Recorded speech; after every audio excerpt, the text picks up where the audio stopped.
Une fois qu'on arrive donc sur la page prescription, on va choisir si on a un progressif d'intérieur ou un verre unifocal. Si on prend le cas du progressif d'intérieur, on va renseigner, comme pour un progressif, la correction vision de loin et la valeur de l'addition.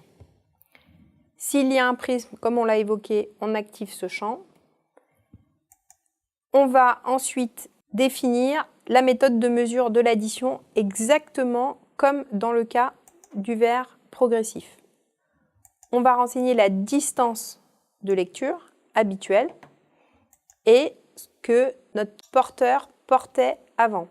Donc, est-ce qu'il était sur un verre progressif? Est-ce qu'il était juste sur une vision de près, sur un bifocal ou sur des verres à profondeur de champ, ou est-ce qu'il était porteur de verre unifocal? On va renseigner la prescription qui va être correspondante à ça. Par exemple, il avait juste une vision de près et s'il était satisfait ou pas avec cet équipement. On clique sur suivant et on va rentrer dans un niveau de détail supérieur pour bien comprendre l'environnement de travail ou les activités en dehors du travail que le porteur va effectuer avec ses lunettes spécifiques. De la même manière, on a des petits pictogrammes, des petits dessins sur lesquels on va passer avec la souris qui va nous dire est-ce qu'elle est beaucoup de loin, cette personne, beaucoup en intermédiaire, beaucoup en vision de près.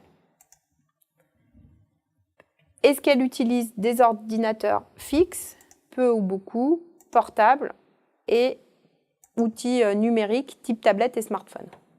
On va ensuite choisir les 5 activités les plus importantes, encore une fois, avec les lunettes. Et ça, c'est valable quel que soit le style de vie que vous allez renseigner, que ce soit pour un progressif, pour un unifocal, on veut savoir, quand il porte ses lunettes, quelles activités il fait. Donc, par exemple, il va lire énormément le journal sur papier, la vie professionnelle est très importante, il passe beaucoup de temps en réunion et en présentation.